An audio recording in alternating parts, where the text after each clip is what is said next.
हाय LBSNAA dreamers. आज तारीख है 19 अप्रैल 2020। चलिए साइंस से के आर्टिकल हम डिस्कस करते हैं। आज की डेट में हमारे पास जो पहला आर्टिकल है वो हाइड्रोक्सी क्लोरोक्विनाइन के बारे में है। ऑल ओवर वर्ल्ड में हाइड्रोक्सी क्लोरोक्विनाइन को कोरोना बीमारी का उत्तर माना जा रहा है, मीन इसका सोल्यूशन माना जा रहा है।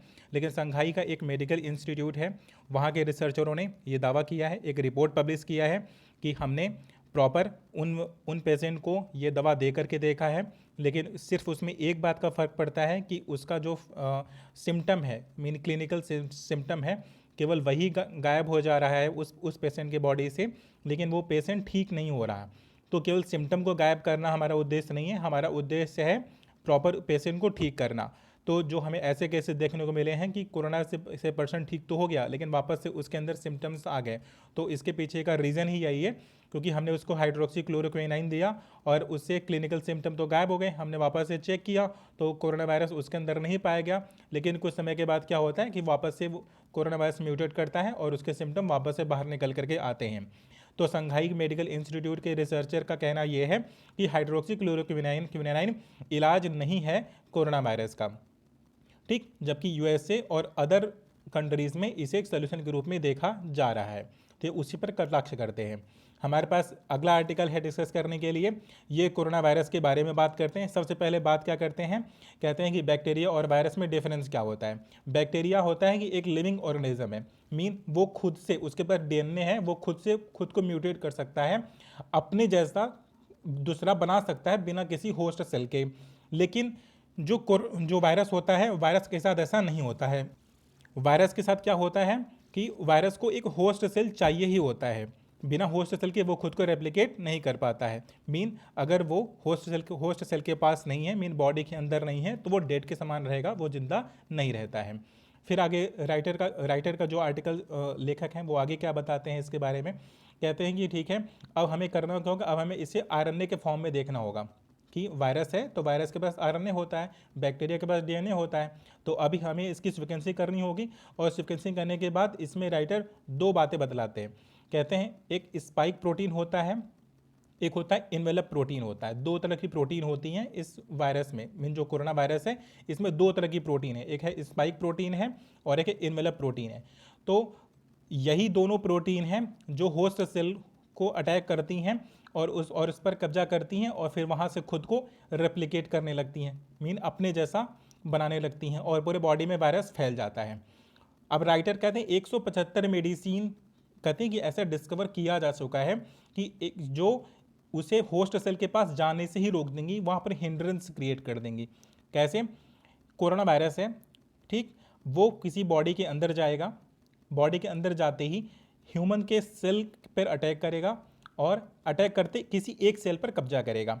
फिर एक सेल पर कब्जा करने के बाद क्या करेगा, खुद को म्यूटेट करने लगा, खुद को रेप्लिकेट करने लगेगा, और इस प्रकार से पूरी बॉडी में वायरस फैल जाता है। राइटर का सोल्यूशन क्या है, राइटर का सोल्यूशन ये है कि हम उसे अटैक ही नहीं करने देंगे, हिंड्रेंस क्रिएट कर देंगे, पहले ही एक ऐसी मेडिसिन दे देंगे जिससे कि वो कोरोना वायरस किसी एक सेल पर भी अपना कब्जा नहीं कर पाएगा। जब किसी एक सेल पर अपना कब्जा नहीं कर पाएगा तो पूरे बॉडी में इन्फेक्शन नहीं फैलेगा। ये उसके सोल्यूशन की बात करते हैं। इससे पहले भी इस तरह का आर्टिकल निकला है द हिंदू में, लेकिन आज फिर से निकला तो एक्सप्लेन कर दिया।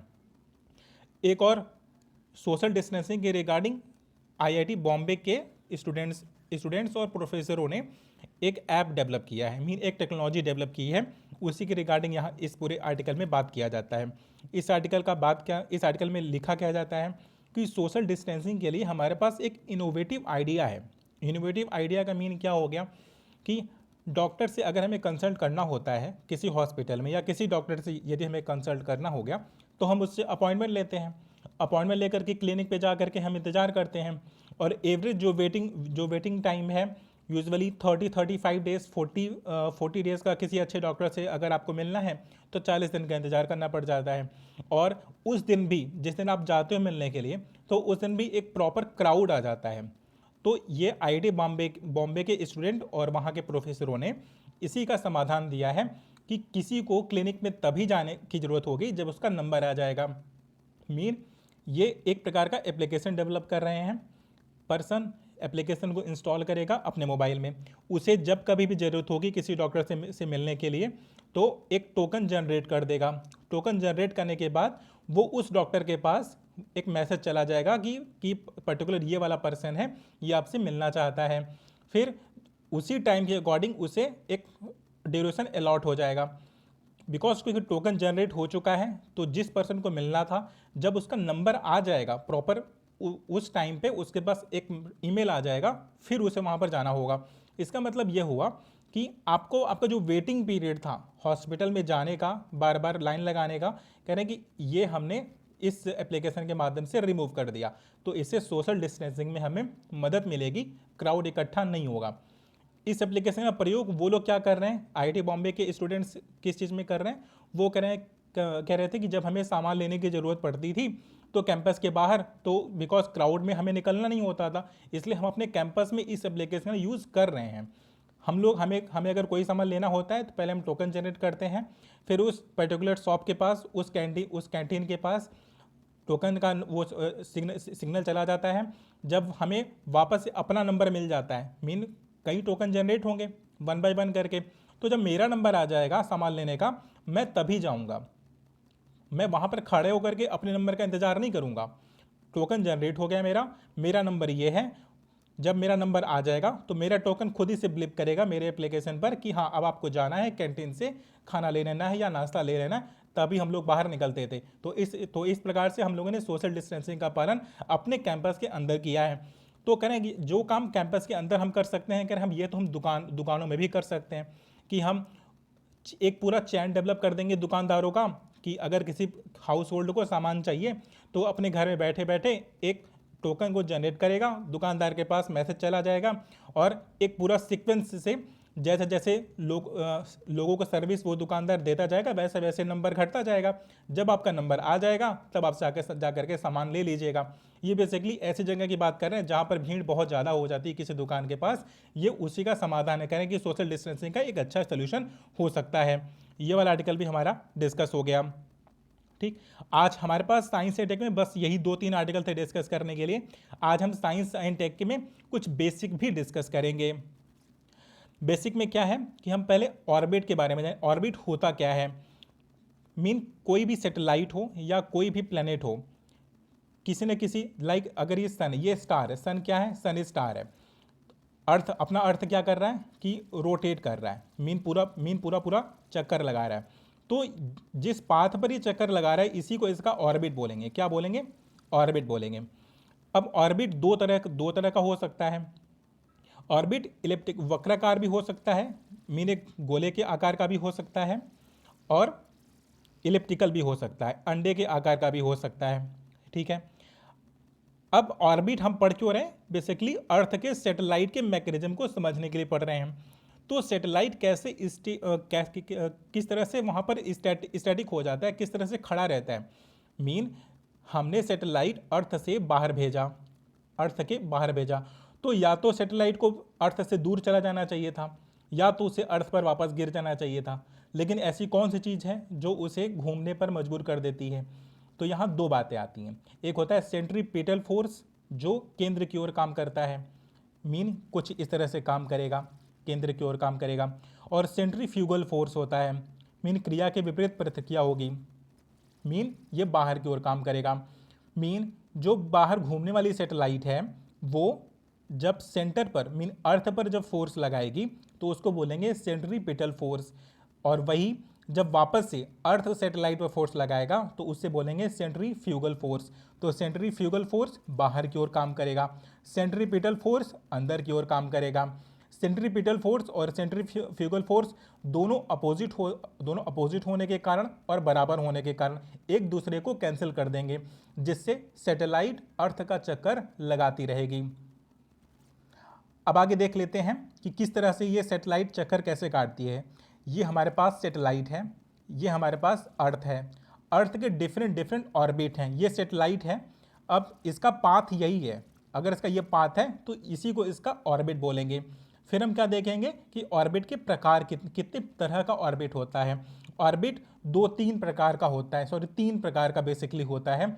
एक होता है कि लोअर अर्थ ऑर्बिट होता है, एक होता है मीडियन अर्थ ऑर्बिट होता है, फिर जियोसिंक्रोनस अर्थ ऑर्बिट होता है। तीन तरह के ऑर्बिट होते हैं। अब ये तीन तरह के ऑर्बिट में डिफरेंसेस कहाँ पर आते हैं, तीनों ऑर्बिट में डिफरेंस कहाँ पर आता है। लोअर अर्थ ऑर्बिट 200 किलोमीटर से लेकर के 8000 किलोमीटर तक काम करता है। Mean lower earth orbit 200 kilometre, पृथ्वी से 200 किलोमीटर ऊपर से 8000 किलोमीटर तक काम करेगा। और मीडियन अर्थ ऑर्बिट कैसे काम करेगा, मीन ये मीडियन अर्थ ऑर्बिट कैसे कैसे काम करेगा, 8000 किलोमीटर से लेकर के 35000 किलोमीटर तक। मीन यदि हम पृथ्वी से इतनी ऊंचाई पर यदि कोई चीज़ हम भेजते हैं और वो पृथ्वी का चक्कर लगाती है, तो वो उसका ऑर्बिट क्या बोला, उस ऑर्बिट को क्या बोला जाएगा, जिस पाथ पर वो चक्कर काटेंगे उसे क्या बोला जाएगा, हम उसी की बात कर रहे हैं। हम 200 किलोमीटर से 8000 किलोमीटर तक करेंगे तो उसे लोअर अर्थ ऑर्बिट बोलेंगे। लेकिन 8000 ऊपर से 35000 किलोमीटर तक का अगर इन बिटवीन रहता है तो उसे मीडियन अर्थ ऑर्बिट बोलेंगे। लेकिन अगर 35000 के ऊपर होता है तो उसे जियोसिंक्रोनस ऑर्बिट कहते हैं। ठीक, 35000 के ऊपर। अब देखिए इस तरह से ये इक्वेटर है, ये इक्वेटर है। अभी हमने बात किया कि लोअर अर्थ ऑर्बिट का, मीडियन अर्थ ऑर्बिट का और जियोसिंक्रोनस ऑर्बिट के बारे में बात हुई है। एक और प्रकार होता है ऑर्बिट का, जियो स्टेशनरी और जियो सिंक्रोनस। दो तरह के ऑर्बिट होती है। तो जियो स्टेशनरी जियो सिंक्रोनस का एक प्रकार होता है। मीन 35000 किलोमीटर की ऊंचाई पर यदि कोई सैटेलाइट पृथ्वी का चक्कर लगा रही है तो सारा का सारा ऑर्बिट जियो सिंक्रोनस का ही पार्ट होता है। लेकिन अगर उसका इंक्लिनेशन अगर 0 डिग्री हो जाए, मीन पूरी तरह से इक्वेटर पर यदि वो परिक्रमण करने लगती है, तो इस वाले पाथ को क्या बोलेंगे, जियो स्टेशनरी बोलेंगे। अब बात ये की जाती है कि इतने तरह के ऑर्बिट होते ही क्यों, इनका काम क्या है। लोअर अर्थ ऑर्बिट पे होता क्या है कि कई चक्कर लगा लेती है पृथ्वी का 24 घंटे के अंदर अंदर। मीन एक दिन में लोअर अर्थ ऑर्बिट पर यदि हम कोई सैटेलाइट भेजते हैं तो पृथ्वी का चक्कर कई बार काट लेती है। ठीक, तो इसका हमें फ़ायदा क्या मिलता है, इसका हमें फ़ायदा मिलता है कि पृथ्वी पर हमें अगर मॉनिटरिंग करनी है, मीन अर्थक्वेक के बारे में, मौसम के बारे में यदि मुझे जानकारी चाहिए, कहाँ पर भूकंप आने वाला है, मीन इस प्रकार की चीज़ें यदि हमें पता करनी है तो हम लोअर अर्थ ऑर्बिट पे अपना सैटेलाइट हम भेज देंगे। मीन मौसम संबंधी जितनी भी सैटेलाइटें होंगी वो लोअर अर्थ ऑर्बिट में भेजी जाती हैं।